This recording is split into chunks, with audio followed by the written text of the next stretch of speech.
Hello all, welcome to our channel. Reoptics-ல ரொம்ப பியூட்டிஃபுல்லான ஒரு கோர் பேசிக் கான்செப்ட் தான் பார்க்க போறோம்.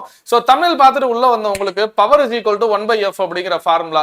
In general power is equal to அப்படினா பவர்னா என்னன்னு கேட்டா மேக்ஸிமம் நம்ம 1/f அப்படி தான் சொல்லுவோம் majority of the people. ஆனா அது கரெக்டான ஃபார்முலா அப்படின்னு கேட்டா இல்ல. அது ஒரு ஸ்பெஷல் கேஸோட ஃபார்முலா.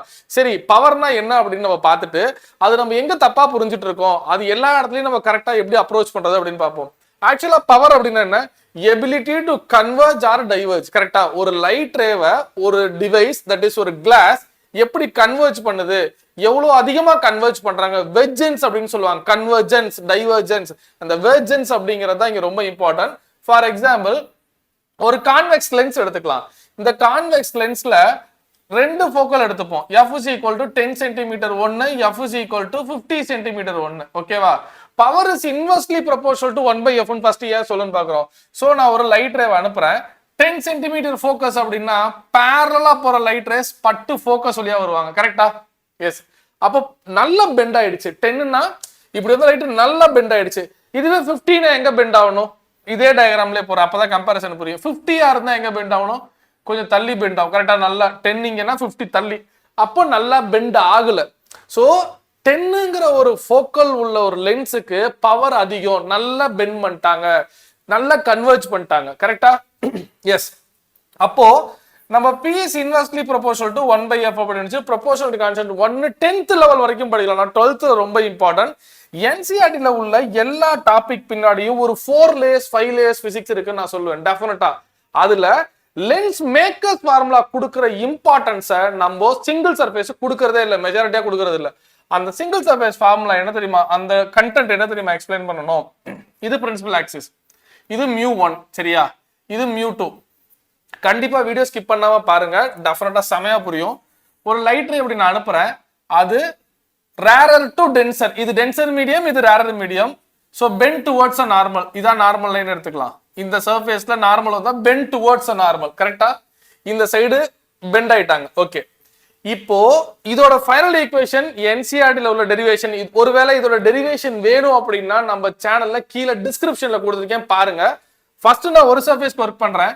அப்ப μ2/v minus μ1/u is equal to μ2 minus μ1/r. இது சிங்கிள் சர்ஃபேஸோட அவுட்புட். இது எப்படி வந்ததுன்னு நான் கீழே டிஸ்கிரிப்ஷன்ல லிங்க் கொடுத்துருக்கேன், அதை நல்லா பாருங்க. ரேரர் டு டென்சர் போனா என்ன, டென்சர் டு ரேரர் போனா என்ன. சரி, இப்போ நான் ஒரு ஸ்பெஷல் கேஸ் எடுத்துக்கிறேன். லைட் இன்ஃபினிட்டில இருந்து வருதுன்னு எடுத்துப்போம். இன்ஃபினிட்டில இருந்து வருதுன்னு எடுத்துப்போம். அப்போ μu என்ன? இன்ஃபினிட்டி. எனிதிங் பை இன்ஃபினிட்டி இது 0 ஆயிடும். பக்கா? இன்ஃபினிட்டில இருந்து வந்தா அது parallel rays. பட் எங்க ஃபார்ம் ஆகும்? ஃபோக்கஸ்ல. அப்ப இமேஜோடது என்னது? ஃபோக்கஸ். V focus. இந்த μ2/f தான் sir power. Power for single surface. Majority of the students என்ன படிப்பாங்க தெரியுமா? பவர் ஃபார் லென்ஸ் படிப்பாங்க. ஈவன் மிரருக்கு பவர் இருக்கு, மிரருக்கு பவர் இருக்கு, பிளேன் மிரருக்கு பவர் இருக்கு. பவர் இருக்குன்னா பிளேன் மிரருக்கு பவர் 0. பவர் 0ங்கிறதுனால அது இமேஜ் ஃபார்ம் பண்ணாதுன்னு அர்த்தம் கிடையாது. ஸோ ரீசனிங் அண்ட் அசிஸ்டன்ட் கொஸ்டின்ல இந்த மாதிரி கொஸ்டின் வரும். ரொம்ப ஷார்ப்பா புரிஞ்சுட்டா மட்டும் தான் ஆன்சர் பண்ண முடியும். இந்த μ2/f is equal to μ2 minus μ1/r. In general power என்னன்னா அது என்ன மீடியம்ல இருக்காங்க அப்படிங்கிறது ரொம்ப இம்பார்ட்டன்ட். ஸோ இப்போ உங்களுக்கு ஒரு கிளாரிட்டி கிடைச்சிருக்கும். Power is equal to μ/f is a correct formula, correct description. அப்போ ஏன் சார் 1/f படிக்கிறோம் அப்படின்னா ரிஃப்ராக்டிவ் இண்டெக்ஸ் ஆஃப் ஏர் அது 1. அப்போ ரிஃப்ராக்டிவ் இண்டெக்ஸ் ஆஃப் ஏர்னு பார்க்கும்போது 1/f. இப்போ சொல்லுங்க, இது ஒரு ஸ்பெஷல் கேஸ். ஏருங்கிறது ஒரு கேஸ் தானே, ஒரு ஸ்பெஷல் கேஸ் மாதிரி தானே. ஸோ யாராவது வந்து உங்ககிட்ட பவர்னா என்னன்னு கேட்டா இனிமே μ/f கேட்கணும். அப்படி இல்லைன்னா 1/fங்கிறது ஏர் மீடியம்னு சொல்லணும். ஒருவேளை நான் லென்ஸை தூக்கி ஒரு சரௌண்டிங்ஸ்ல வச்சுட்டேன்னு வச்சுப்போம், வேற ஒரு மீடியம்ல வைக்கிறேன்னா அந்த இடத்துல பவர் வேற, கண்டிப்பா வேற. சரி, லென்ஸ் மேக்கர்ஸ் ஃபார்முலால நம்ம எந்த இடத்துல மிஸ்கன்செப்ஷனோட இருப்போம் அப்படின்னு பார்க்கலாம். நியூமரிக்கல்ஸ் போறதுக்கு யூசுவலா ஒரு லென்ஸோட ஃபோக்கஸை டிசைட் பண்றதே அதோட சரௌண்டிங்ஸ் தான். ஏர்ல வச்சா ஒரு அவுட்புட், லிக்விடுக்குள்ள போட்டா ஒரு அவுட்புட். லென்ஸ் மேக்கர்ஸ் ஃபார்முலாவோட ஃபைனல் அவுட்புட் என்ன? 1/f is equal to, கரெக்டா எழுதணும் அப்படின்னா அந்த ஈக்குவேஷனை கரெக்டா புரிஞ்சு அதை டிஸ்கிரைப் பண்ணணும்னா மியூ மீடியம், அது கிளாஸ். இன் ஜெனரல் நான் கிளாஸுக்கு ஒர்க் பண்றேன், சரியா? மியூ கிளாஸ், அதை சுத்தி யாரு இருக்காங்க? μs சரௌண்டிங், சரௌண்டிங்கோட refractive index -1 of 1/r1 minus 1 by r2. இது சைன் கன்வென்ஷன் அப்ளை பண்ணாத ஈக்குவேஷன். இந்த r1 r2க்கு நம்ம இனிமே தான் சைன் கன்வென்ஷன் அப்ளை பண்ணணும். ஓகே, அப்ப ஜெனரலா இப்ப லென்ஸ் ஏர்ல இருக்குன்னு வச்சுப்போம்.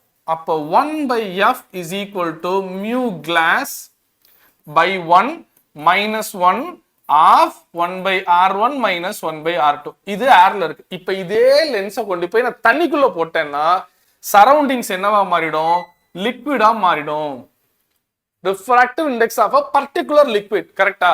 ஃபேண்டாஸ்டிக். சரி, இப்போ இது ஃபோக்கல் லென்த். இப்போ பவர் என்ன கண்டுபிடிக்கணும் தெரியுமா? இந்த சிஸ்டம்ல நான் பவர் கேட்டா P is equal to mu into 1 by f, that is mu by f.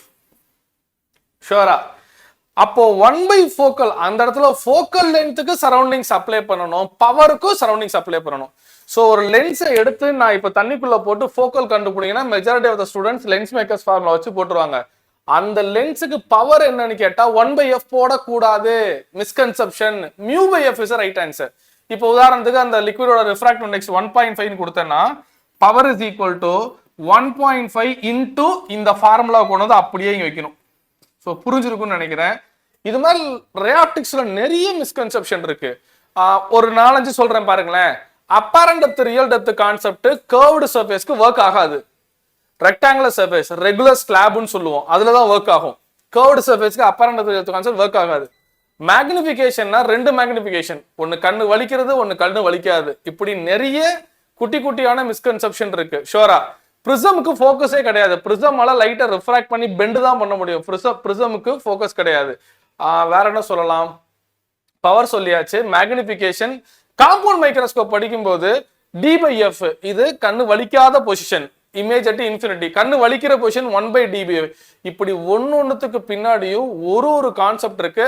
And very important thing, நிறைய பேர் வர்ச்சுவல் இமேஜ் கேள்விப்பட்டிருப்பீங்க. வர்ச்சுவல் ஆப்ஜெக்ட் இருக்கு. ஸோ இது எல்லாமே நல்லா புரிஞ்சுக்கிட்டாதான் நம்ம நிறைய இடத்துல ஃபார்முலா மட்டும் படிச்சுட்டு போய் செம்ம ப்ரொசீட் பண்ணும்போது நமக்கு பயங்கரமா ஒரு லேக் வரும்ல. ஸோ அதான் சொன்னல, என்சிஆர்டில ஒரு டாபிக் பின்னாடி டெப்தா போனோம்னா 4-5 லேயர்ஸ் ஆஃப் பிசிக்ஸ் இருக்கு. அதெல்லாம் கிளியர் பண்ணிட்டோம்னா ரே ஆப்டிக்ஸ் மாதிரி ஒரு இன்ட்ரெஸ்டிங்கான சாப்டர் இருக்கவே முடியாது. ஸோ தேங்க்யூ, கீப் ஆன் வாட்சிங். இந்த வீடியோ உங்களுக்கு பிடிச்சிருந்தா ஷேர் பண்ணுங்க, சப்ஸ்கிரைப் பண்ணுங்க, கமெண்ட் செக்ஷன்ல கமெண்ட் போடுங்க. ஒருவேளை இந்த மாதிரி கான்செப்ட் படிக்கணும், ஆன்லைன் கிளாஸஸ் வேணும் அப்படின்னா கீழே உள்ள நம்பருக்கு கான்டாக்ட் பண்ணுங்க. தேங்க்யூ, கீப் ஆன் வாட்சிங்.